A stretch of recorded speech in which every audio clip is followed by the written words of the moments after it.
To all members of the Canadian Armed Forces, the wider defense team, and our families, we acknowledge that we are speaking to you today from the traditional unceded territory of the Algonquin Anishinaabe people, who have been stewards of these lands for millennia. As we approach the end of 2021, we want to thank all of you for your remarkable work throughout another unprecedented year in the life of the Canadian Armed Forces and all Canadians. When I look back and reflect on the past 12 months, a year in which we welcomed a new Commander-in-Chief and a new Minister of Defense, I'm filled with pride and admiration for all you have accomplished under extremely challenging circumstances. Je suis fier de revêtir l'uniforme et de servir aux côtés d'une équipe de Canadiens si dévouée et motivée that continues to make a real and tangible difference in the lives of Canadians and people around the world. And while the pandemic is still with us, the CAF played a leading role in the whole-of-government effort to contain the virus. Grâce à votre travail exemplaire, notre pays se trouve dans une bien meilleure situation qu'à pareille date l'an dernier.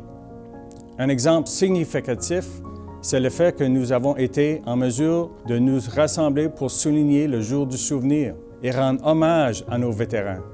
En effet, des rassemblements publics près des cénotaphes à l'échelle du pays ont fait leur retour cette année. You've supported the rollout and delivery of vaccines across the country, carried out wellness checks to make sure vulnerable Canadians in remote communities are okay, reinforced overwhelmed civilian hospitals and long-term care facilities, and so much more. You've demonstrated time and time again why you and the work you do are essential to the safety and security of Canadians. Ce qui est véritablement remarquable, c'est que vous avez accompli ce travail tout en composant avec les mêmes difficultés entraînées par la pandémie, auxquelles tout autre Canadien fait face. Confinement intermittent, travail à distance, dans bien des cas, soutien à la famille et aux amis traversant, eux aussi, des périodes difficiles. You've served, sacrificed, and succeeded in the face of the fears and uncertainties that we all share about the future. We're also very proud of the example CAF members are setting for every Canadian by embracing life-saving vaccinations. Few, if any, organizations in Canada can match the rate of vaccination that we have achieved amongst our membership. And for that, we thank you. La COVID-19 a laissé sa marque sur nous. Comme sur tout un chacun, les activités des Forces armées canadiennes se sont toutefois poursuivies. Durant la pandémie de COVID-19, vous avez été nombreux à affronter des inondations catastrophiques, plus récemment en Colombie-Britannique et à Terre-Neuve et Labrador, et la lutte contre les feux de forêt dévastateurs. You brought clean water to Iqaluit. You continued to recruit and train to carry out search and rescue operations. And to help fulfill our commitments to our international partners and allies, in particular with regard to NORAD, NATO, and the United Nations, and our commitment to stability and security. En Europe de l'Est, comme dans la région Indo-Pacifique, en Afrique et dans les Caraïbes, aux quatre coins de la planète. And notably, we found ourselves back in Afghanistan with Operation Aegis, on a mission that was very personal and very difficult for all of us.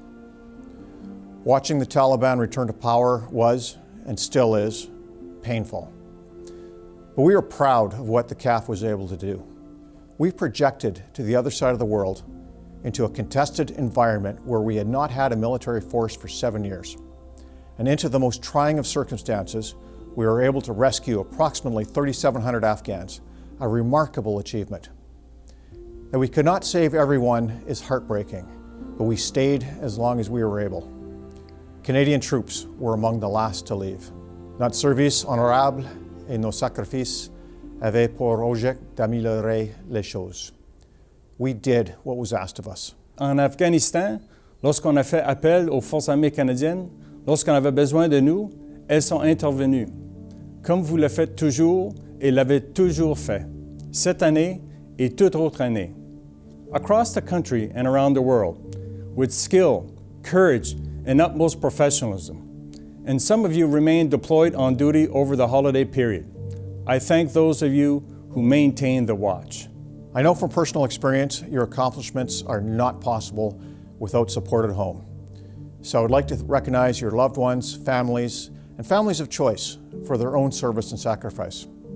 À toutes les personnes qui aiment et appuient un membre de Force armée canadienne, merci. Les mots me manquent pour exprimer à quel point c'est important.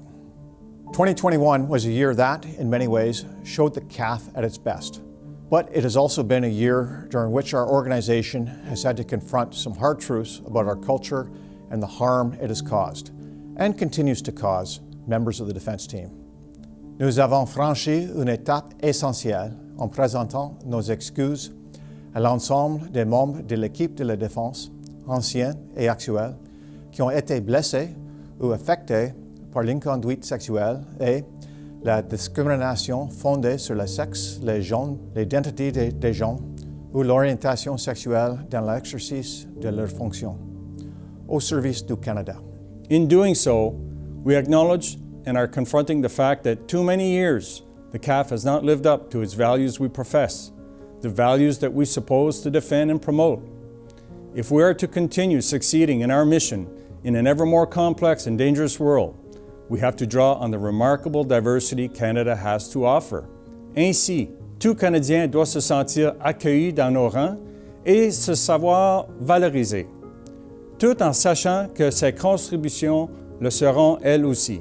Savoir qu'il n'y a pas de crainte d'être lui-même dans nos milieux de travail, qu'il sera en mesure d'affronter les défis et les dangers associés au service militaire, confiant et sans avoir l'inquiétude quant au soutien et au respect de ses coéquipiers. Transformational culture change will be the greatest challenge of our time, and we must rise to meet it, together, every one of us. Nous rétablirons la confiance à l'égard de la Force armée canadienne, la confiance de la population canadienne, notre confiance mutuelle. At the same time, we will pursue our reconstitution initiatives, a substantial program that will touch on every aspect of the CAF. Its focus is threefold. First, strengthening our people and our culture, addressing the imperative for culture change, as well as working to help individuals recover from the personal toll of the pandemic, rebuilding personal strength and resilience, and rebuilding our effective strength. En deuxième lieu, assurer notre excellence opérationnelle, évaluer nos opérations et nos plans, et assurer notre disponibilité opérationnelle dans un monde de plus en plus dangereux. And third, the continued modernization of the CAF, including taking a close look at our approach to our work and addressing how well it meets the demands of a changing global security environment. C'est un soulagement de savoir qu'alors que nous traversons de pareils moments, périodes de grands changements, nous pouvons nous appuyer sur des constants.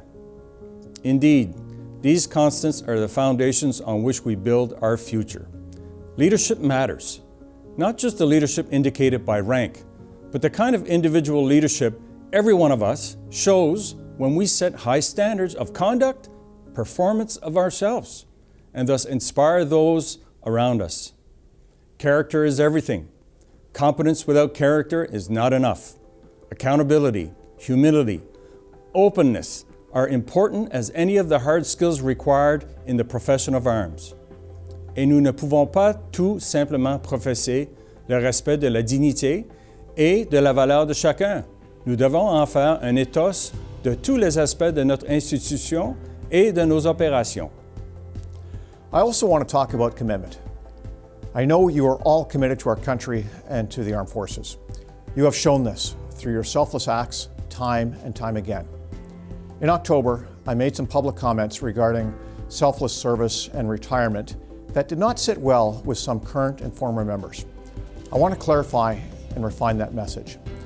Je comprends les pressions liées à un rythme opérationnel incessant, la nature exigeante de la vie militaire et les conséquences que cela peut avoir sur vous, vos proches et votre famille.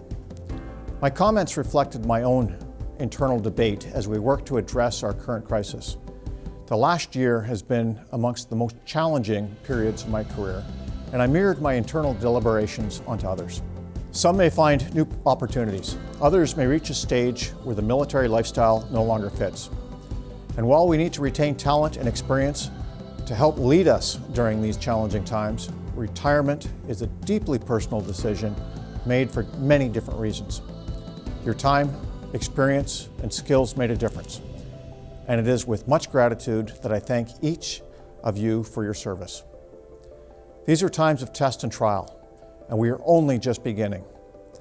But the reward for our hard work will be a stronger, more vibrant, and relevant armed forces ready to meet the needs of Canadians and the demands of an evolving world. Je reconnais que la dernière année a été éprouvante pour la santé et le bien-être de tout un chacun, tant sur le plan physique que sur le plan mental et émotionnel. C'est pourquoi nous vous prions de prendre soin de vous, de vos familles et des autres. I hope that in the coming weeks you are able to take some time to rest, relax, and reflect, and that you look back on the accomplishments of the past year with the same pride I do. And while we take stock of all that lays before us as we face the challenges of the future head-on, I hope you also share my optimism for the year to come. We wish you and yours a happy, safe, and restful holiday season. Ainsi qu'une bonne et heureuse année.